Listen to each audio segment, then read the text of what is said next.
طرح محبت کی جاتی ہے۔ اب میں عرض کر رہا ہوں، اس پہ میں آپ کو مثال دوں گا۔ ابھی تو میں نے آپ کے سامنے دیکھا 2 طبقے بنے، اور یہ 2 طبقے کب بنے؟ ایک طبقہ تو شیر خدا رضی اللہ تعالیٰ عنہ کے دور میں اسی وقت بن گیا جب آپ نے حضرت امیر معاویہ رضی اللہ تعالیٰ سے صلح کر لی۔ یہ آپ کو پتہ ہے کہ جنگ صفین کا تو جب صلح کی تو آپ ہی کی جماعت سے ایک گروہ نکل آیا جسے خارجی کہتے ہیں۔ اور یہ یاد رکھو، یہ جتنے بھی فرقے نکلے ہیں نا یہ اہل سنت سے نکلے ہیں، جتنے بھی پھرے ہیں نا یہ سب سے ہیں یہ اہل سنت، اور اہل سنت سے باقی ہوئے، اور یہ شیر خدا کے ساتھ تھے، لیکن بغض معاویہ میں یہ شیر خدا کے دشمن ہوئے۔ آپ میرے پاس وقت نہیں، اگر میں بتاؤں بغض معاویہ سے کون کون گرا ہے، اور پھر حضور تک اعتراض بغض معاویہ میں۔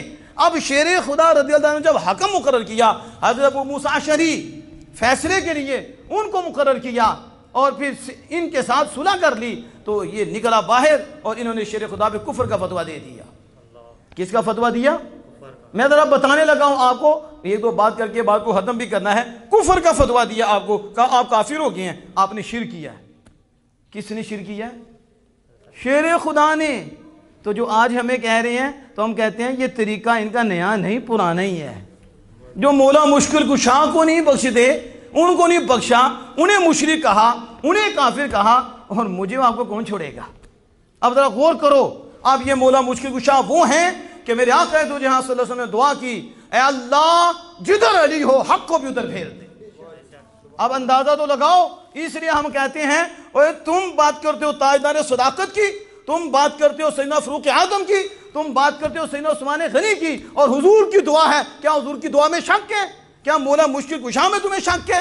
جب حضور فرما رہے ہیں اور دعا کر رہے ہیں اے میرے مالک جدھر علی ہو حق کو ادھر پھیر دے، تو علی تو تاجدار صداقت کی طرف تھے، علی تو حضرت فاروق اعظم کی طرف تھے، علی تو عثمان غنی رضی اللہ عنہ کی طرف تھے، صرف طرف نہیں تھے، بیعت بھی کی ہیں اور کتنے عرصے تک ان کے پیچھے نمازیں بھی پڑھی ہیں۔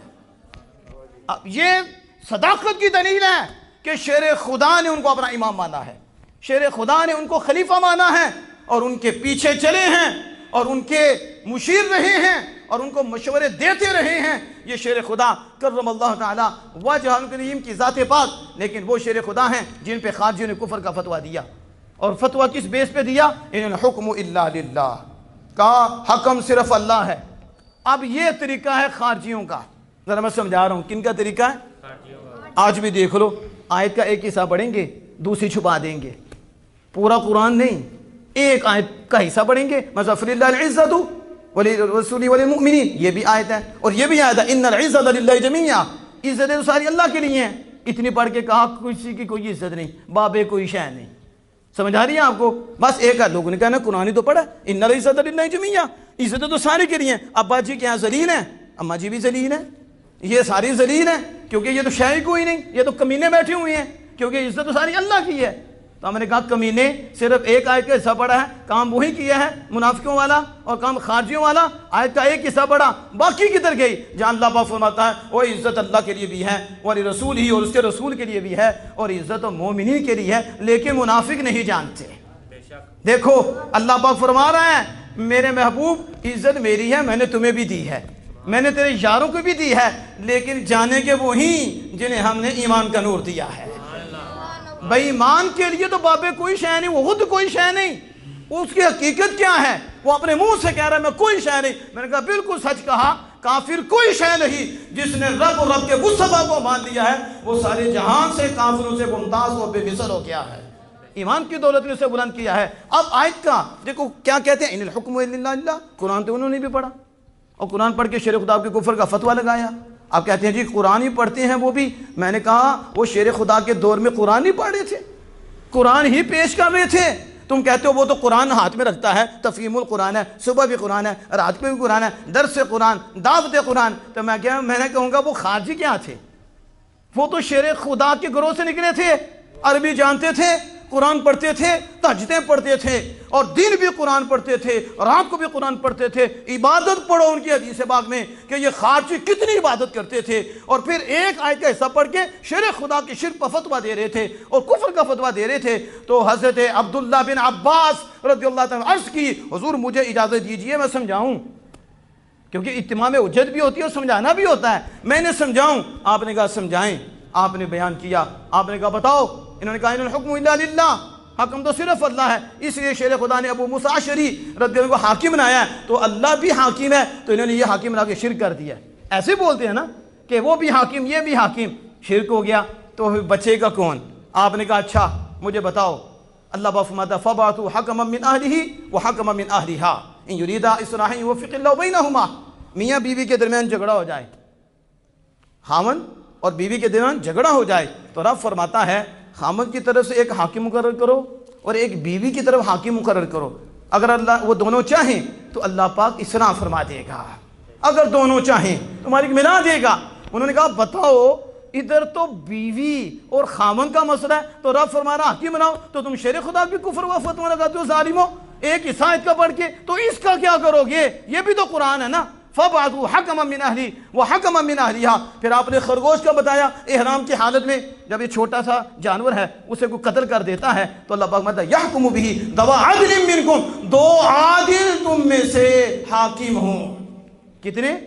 دو عادل حاکم ہوں. اب دیکھو قرآن ایک آیت کا حصہ پڑھ کے تو لوگوں کو کہہ رہے تھے کہ وہ مشرک ہو گئے ہیں, اور دوسرا قرآن پڑھا ہی نہیں. ہم اس لیے کہتے ہیں لوگوں ان سے نہ سنو. اس طرح یہ کرتے ہیں, پوری بات بتاتے نہیں ہیں, کیونکہ انہوں نے خود بنایا ہوا ہے. تو جب خود بنایا ہوا ہے تو کسی نہ کسی کا انکار کرنا پڑتا ہے. ہم نے خود بنایا نہیں, ہمیں آمنہ کے لال نے عطا فرمایا ہے, اس لیے ہم پورا قرآن پڑھتے ہیں, پورا قرآن سمجھاتے ہیں. اب دیکھو جب انہوں نے یہ آیت پیش کی تو عبداللہ بن عباس رضی اللہ عنہ دو آیتیں پیش کی. جب دو آیتیں پیش کی, جن کی قسمت میں ایمان تھا اور جن کی قسمت میں بچت تھی, تو 5000 نے توبہ کر لی, انہیں توبہ کر لی. لیکن جن کے سر پہ خون تھا اور رب کے ہاں لکھا تھا انہوں نے مارا ہی جانا ہے, تو وہ آگے سے اکڑ گئے. انہوں نے کہا نہیں, بات مانتے نہیں نا, آیتیں بھی دے دو. نہیں مانتے تو بات تو مان کے جن کی قسمت میں تھا سمجھ کے, لیکن وہ نہیں مانے. تو کہا شیر خدا نے قتل کرو ان کو. آپ امامین حسنین کریمین اور اکابر صحابہ, بڑے بڑے صحابہ پریشان ہو گئے, ان کو قتل کریں جو تہجدیں پڑھتی ہیں, ساری ساری رات عبادت کرتے ہیں, داڑیاں انہوں نے رکھی ہیں, یہ ٹہنے انہوں نے ننگے رکھے ہوئے ہیں, قرآن بھی صبح یہ پڑھتے ہیں, رات کو بھی قرآن پڑھتے ہیں, اتنے عبادت گزار, ان کو قتل کریں. لیکن دوسری طرف امیر المومنین ہے, حضرت علی شیر خدا ہیں, اور حکم ماننا بھی لازم ہے. اب وہ جو ہے وہ پریشانی کی حالت میں انہیں لڑائی کرنی پڑی, مارنا پڑا. اور درمیان میں ایک آواز آئی کہ وہ نہر کے پار 10 جو ہیں وہ پار نکل گئے ہیں. آپ میں نا ایک بھی پار نہیں جائے گا, سارے یہاں قتل ہوں گے. یہ شیر خدا ہیں. آپ نے کہا سارے یہاں مارے جائیں گے, سارے یہاں قتل ہوں گے. شیر خدا ایسے نہیں کہہ رہے تھے, آمینہ کے لال نے بتایا ہوا تھا کہ ایسے لوگ ہیں, ایسا ہوگا. تو آپ نے کیا کہا؟ آپ نے کہا نا ایک بھی اس نہر سے پار نہیں جائے گا, سارے یہاں قتل ہوں گے. وہ 5 کے 5000 قتل ہوئے. اب جو ان کے اندر یہ پریشانی تھی کہ ہم نے تو نیکوکاروں کو قتل کر دیا, ہم نے تو متقیوں کو قتل کر دیا. آج لوگ میں کہتے ہیں وہ بھی نماز پڑھتے ہیں, وہ بھی نماز پڑھتے ہیں, وہ بھی تبلیغ کرتے ہیں. تو ہم نے کہا اس کا کیا کرو گے؟ یہ کون تھے؟ یہ نماز بھی پڑھتے تھے. یہ تہجد, جہاں امام حسین پریشان ہو گئے ہیں, امام حسن پریشان ہو گئے ہیں, ان کو قتل کریں. ان داڑیوں والوں کے دن اور رات قرآن کرتے ہیں, ان کو قتل کریں. لیکن شیر خدا کو حکم تھا قتل کروایا. اب جو ان کے اندر خارج تھی نا, وہ جو پریشانی تھی, اس کو دور کرنے کے لیے آپ نے کہا ڈھونڈو اس میں, اگر اس میں وہ شخص ملا جس کا ہاتھ عورت کے پستان کی طرح ہے, تو پھر تم نے زمین سے بدتر مخلوق ماری ہے. اور اگر وہ نہ ملا تو پھر تم نے سب سے اعلیٰ لوگوں کو قتل کیا. جب انہوں نے ڈھونڈا تو ایک شخص ملا جس کا ہاتھ عورت کے پستان کی طرح تھا. کس کی طرح تھا؟ عورت کے پستان کی طرح تھا. آپ نے جب یہ دیکھا آپ نے نعرہ لگایا کہ یہ جو آمنہ کے لال نے بتایا تھا وہ سچ ہے, کہ یہ منافق, یہ خارجی ہیں. آپ نے جب یہ نعرہ لگایا اور پھر اللہ کی حمد کی, تو ایک پاس تھے, انہوں نے سمجھا کہ یہ فتنہ ختم ہو گیا ہے, یہ فتنہ ختم ہو گیا. تو انہوں نے کہا شکر ہے اللہ نے اس زمین سے یہ نجاست دور کر دی ہے. تو آپ نے کہا نا نجاست دور نہیں کی, یہ تو سمجھو ختم ہو گئی ہے. فرمایا نا یہ خارجی ختم نہیں ہوئے, یہ ماؤں کی تراب میں ہیں اور باپوں کی صلب میں ہیں. فرمایا یہ ختم نہیں ہوں گے, ختم نہیں ہوں گے. بس ایک کے بعد دوسرا، پھر تیسرا، حتیٰ کہ یہاں تک فرمایا ان کا آخری گروہ دجال کے ساتھ ہوگا۔ کن کے ساتھ ہوگا؟ یہ ذرا میں آپ کو ایک بات بتانا چاہتا ہوں اس کے ساتھ۔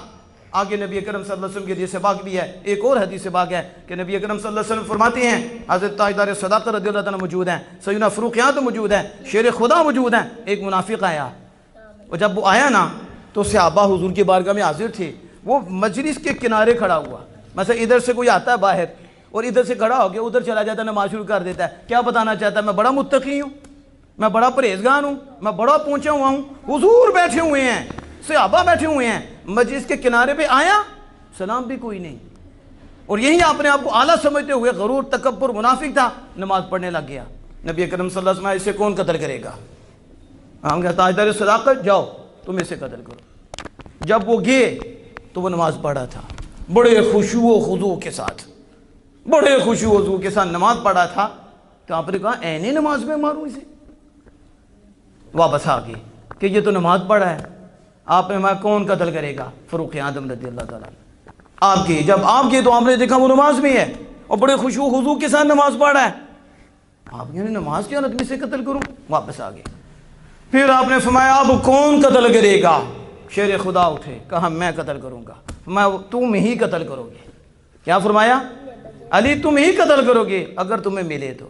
وہ ملے گا نہیں، وہ ملے واقعی اگر تمہیں مل جائے تو علی تو اسے قتل کر دے، لیکن وہ تمہیں ملے گا نہیں، کیونکہ یہی تو فتنے کا اول فتنہ ہے، اسی سے نسل نکلی ہے جس نے یہ کام کرنے ہیں۔ اس لیے شیر خدا تم ملے تو قتل کرو گے نا، تمہارے جانے سے پہلے وہ چلا جائے گا۔ اسے جب آپ گئے تو وہ دفع ہو گیا تھا۔ آپ سمجھ نہیں ہیں کہ یہ فتنہ حضور نے فرمایا ختم نہیں ہوگا۔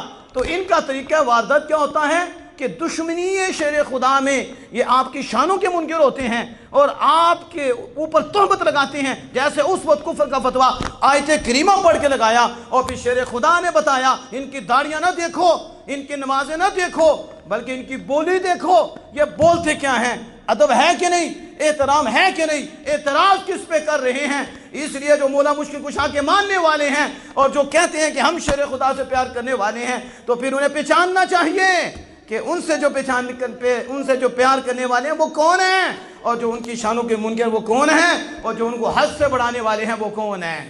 اب دیکھو یہاں میں جو بات کرنے لگا تھا کہ یہ میں نے تو حدیث پاک کے حوالے سے آپ کو بتایا کہ یہ اپنے آپ کو ہمیشہ